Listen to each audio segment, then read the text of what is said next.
نماز پڑھیے، قربانی پیش کیجیے۔ نماز کا جہاں تک تعلق ہے، اس سے نماز کی بھی مراد ہے اور اس سے فرائض نمازیں بھی مراد ہیں، اور اس کے علاوہ بھی جب بھی انسان کو اپنے رب کی بارگاہ میں ملاقات کی تمنا ہو، آرزو ہو، جستجو ہو، تو نماز پڑھ سکتے ہیں، کیونکہ بندہ نماز میں سب سے زیادہ قریب اپنے رب سے سجدے کی حالت میں ہوتا ہے۔ تو یہ ٹاپک ایک الگ ہے۔ دوسرا ہے قربانی پیش کیجیے، جو کہ اس مہینے کی مناسبت رکھتا ہے۔ جب سے دنیا بنی، جب سے آدم علیہ السلام زمین پر تشریف لائے، یوں کہیے قربانی مانگی بھی گئی ہے اور قربانی پیش بھی کی گئی ہے۔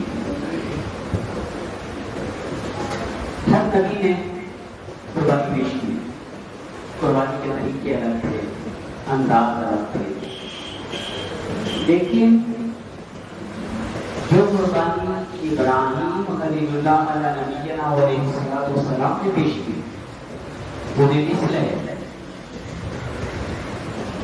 وہ قربانی بے مثال ہے۔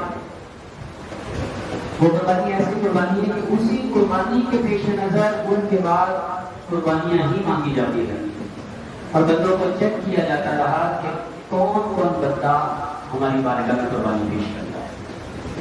ہم کیونکہ بہت کم درجے کے لوگ ہیں، ہماری کوئی ویلیو نہیں ہے، اس لیے ہم جانور کی قربانی پیش کرتے ہیں۔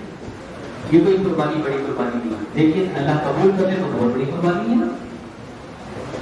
اگر قبول ہو جائے تو بہت بڑی قربانی ہے، اور ورنہ تو عام قربانی ہے، جانور کو لے کر خرید کر قربان کر دیا جائے، کوئی بڑی قربانی۔ لیکن ابراہیم خلیل اللہ علیہ السلام نے جو قربانی پیش کی، وہ قربانی مال کی قربانی کو بھی دعوت دیتی ہے۔ ابراہیم خلیل اللہ علیہ السلام کی قربانی جان کی قربانی کو بھی طلب کرتی ہے۔ ابراہیم خلیل اللہ علیہ السلام نے جو قربانی پیش کی، وہ قربانی ہم سے ہمارا سب کچھ بھی طلب کر سکتی ہے۔